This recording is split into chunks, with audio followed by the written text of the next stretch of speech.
Hi, everyone. So, next week in a PD, you will be watching what it is like to see lessons live as if you are the student. Today, I thought I would make you a little video about how to even begin planning. I found in planning the lessons, you need so many materials and so much organization to make it a go. So, I'm going to explain that process to you. Forgive my amateur video. I am alone. Everybody else is out working hard at the tech pickup. So, hats off to you guys. So, how to plan remote instruction. All right, first, you got to do some pre work. This saved me time. So, pre work, going fast.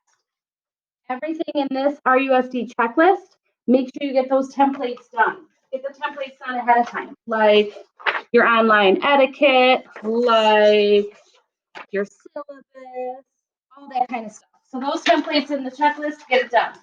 Next up, make sure your Google Classroom is set up. Okay, those items are your pre-work. Now, once all that stuff is made, then you can actually get your materials for planning. So look at here in the pink, materials for creating your lesson. I had to have all these by my side just to do it. So I'm giving you a heads up. One thing I decided was to create a procedure slide, and no matter what kind of lesson I was in, if it was going to be a procedure that I was teaching them, this will come up and I will tell them procedure time, and I will teach them how to do something online. Okay, that will get their attention. Next, I had to have a daily schedule. I didn't know how to plan a lesson if I didn't know how long for each thing. So this is my third grade one. I've got notes all over it. Okay. Then, besides a daily schedule, then when I sat down, once I got past morning meeting, I realized, okay, now it's reading. I need the reading block minutes. So I put that on a clipboard, the reading block minutes and the math block minutes. That helped me portion out my time for that. Then I realized, well, what the heck am I going to teach? So I needed my priority standards. So I put those in a clipboard so I could know what am I going to teach? What's the point? For my videos, I decided I will always keep my standards on little things like this so the kids know what to look for and I'm ready, okay? So I'm gonna have those all the time in my videos. Once I decided on my standard and I wanted to make my lesson, I realized I need to know where this fits in the curriculum. So I'm doing a lot with RA 3.2 for third grade. They picked that standard, but where is that in Lucy? So I had to print this off. And I'm going to go through and find some good spots where they teach really good main idea lessons. And then that will help me build my lesson. Okay. And then I have to do the same for math.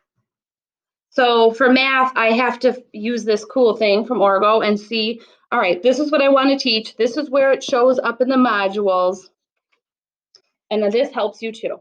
So if you're noticing that I'm going by the standards and not a scope and sequence, you are correct, because we have to hit these power standards and make up for lost time, and the standards are our boss.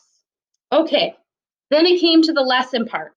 So in my lesson, I noticed I was basically doing three things. One, I'm making a mini lesson that I'm filming. It's got to be short and sweet. Number two, I'm putting some type of online resource in the Google Classroom or Seesaw if you're K2. Like, I'm teaching main idea, but then later I linked in a vocabulary main idea video that also had a quiz so I can see if they got it or not. So that provides a second layer of protection past what I'm teaching, and that's something they can do at home, and parents can do it too, because parents don't always know all these things that we're teaching. So an online resource, and then next, a kid to do. So I have to have something that when I'm done teaching, it's like, now you go, now you do. So those are kind of the three parts. And then this next piece is so important. Advice. Don't get trapped in the cuteness vortex. So let me explain that. Any of these items that you're making, whether it's your agenda or I don't know, a virtual library, no matter what you're making, you can get trapped and try to make it cute forever, and that's not really the point. So we want to focus on content, good teaching over the cuteness. The cuteness will slow you down. Like I limited myself on this poster. Hey, you got a minute, knock that poster out, and then time to move on. We want to do good